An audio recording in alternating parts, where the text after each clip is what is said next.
Hello students, this is video lecture number 7, Business Studies. Today we will discuss about development of commerce in India, how the commerce has developed its existence in our country. The development of commerce happened stage wise. First, barter system. What was the barter system? In earlier days, the barter system was there. In the barter system, goods were sold for goods के बदले goods लेते थे. कोई भी सामान हमें ख़रीदना होता था उसके बदले हमें जो देना पड़ता था, रुपीज़ का सिस्टम था नहीं, मनी का सिस्टम था नहीं, तो हम गुड्स के बदले गुड्स ही देते थे. So that was the exchange system. Barter system क्या था? एक्सचेंज सिस्टम था. और यहाँ पे डबल कोइंसिडेंस का होना ज़रूरी था. डबल कोइंसिडेंस क्या होता है कि एक तो जो चीज़ हमारे पास एक्सेस कर रही है, एक पार्टी के पास एक्सेस कर रही है, दूसरी पार्टी के पास उसकी नीड हो, और दूसरी चीज़ कि जो हमें चाहिए वो दूसरी पार्टी के पास एक्सेस करे. तो यहाँ पे डबल कोइंसिडेंस होना चाहिए, दोहरा संयोग जिसको बोलते हैं. सो that was the barter system. तो अर्लियर डेज में, हम बहुत पहले की बात है ये, कि बार्टर सिस्टम में हमारा सारा इकोनॉमिक सिस्टम चलता था. उसके बाद थोड़ा और डेवलपमेंट हुआ. Then village economy stage. अगला स्टेज आता है village economy.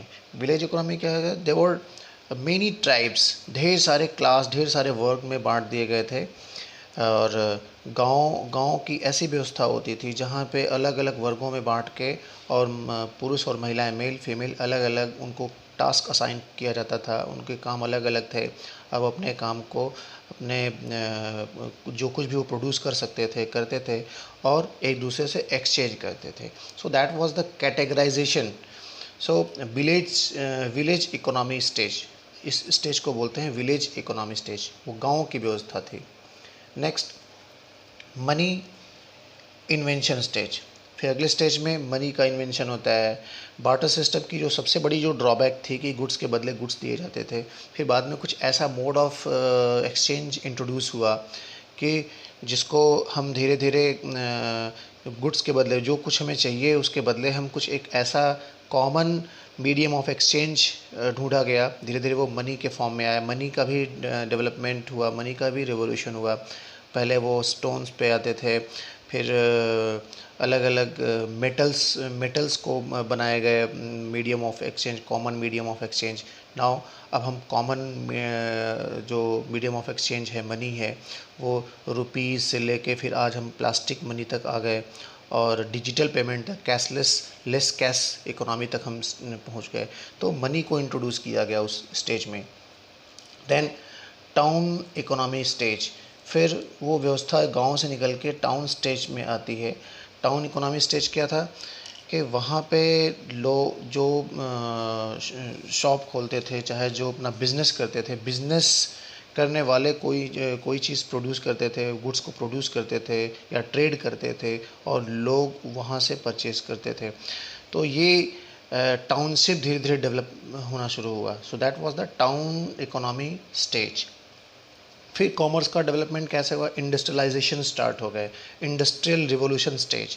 Industrialisation means some town economy stage में क्या था कि टाउन इकोनॉमी में अर्बनाइजेशन थे. अर्बनाइजेशन का मतलब कि ज़्यादा से ज़्यादा दुकानें खुलती थी, ज़्यादा से ज़्यादा शॉप्स खुलते थे, फर्म ओपन होते थे. अब धीरे धीरे इंडस्ट्रियल रिवोल्यूशन होना शुरू हुआ. इंडस्ट्रियल रिवोल्यूशन कैसे हुआ कि जो बिजनेसमैन थे, जो जिनके पास कैपिटल था, वो इन्वेस्ट करके फिर कुछ ना कुछ प्रोड्यूस करते थे, प्रोडक्शन में इंट्रोड्यूस होते गए. फिर धीरे धीरे रिवोल्यूशन आना शुरू हुआ. रिवोल्यूशन इन द सेंस कि हाई टेक्नोलॉजी इंट्रोड्यूस होना शुरू हुए, बिज़नेस के वॉल्यूम को बढ़ाया गया, तो लोगों को एम्प्लॉयमेंट भी मिलना शुरू हुआ. So that was the industrial revolution stage. Next, communication and transport development stage. फिर धीरे धीरे कम्युनिकेशन इतना स्ट्रॉन्ग होता गया कि मोड ऑफ कम्युनिकेशन बहुत फास्ट हो गया, एडवांस हो गया. फिर उसके बाद ट्रांसपोर्टेशन डेवलप कर दिए गए, डेवलप हुए. तो in modern scenario we can say this is the communication and transportation or advanced stage we can say. तो ये एडवांस स्टेज है कि कॉमर्स कैसे कैसे डेवलप हुआ। नाउ इंडिजीनियस बैंकिंग सिस्टम, एक ऐसा बैंकिंग सिस्टम जिसमें कि जो लेन देन का जो काम होता है, बैंक डिपॉजिट्स हों, चाहे लेंडिंग द मनी, ये सब प्राइवेट हैंड में या इंडिविजुअल हैंड में जो पहले भी था। तो we have the clause according to 1931. So according to Indian Central Banking Inquiry Committee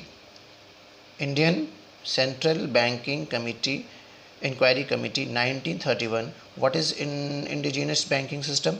The definition has been given here. Indigenous bank is defined as any individual or private firm receiving deposits and dealings in हंडीज और lending money, यानी वो जो भी लेन then की प्रक्रिया होती थी, हंडीज और लेंडिंग। हंडीज क्या होती है? बेसिकली वो ऐसे चेक्स, उस समय के चेक्स होते थे, क्रेडिट नोट्स जिसको बोलते हैं। जैसे आज के डेट में चेक्स होते हैं ना, किसी को चेक हम देते हैं तो उसके बाद फिर वो अपना कैश करा लेता है, उसको क्रेडिट नोट बोलते हैं। तो हंडीज उस समय उसको बोलते थे क्रेडिट नोट, उस जब ये सिस्टम था हमारे पास, इंडिजीनस बैंकिंग सिस्टम। तो इंडिजीनस बैंकर क्या करते थे?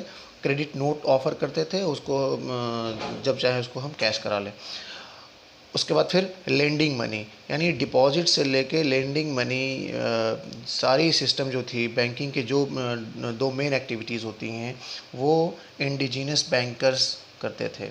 So that was the system called indigenous banking system. So for today, this much only. Thank you, students.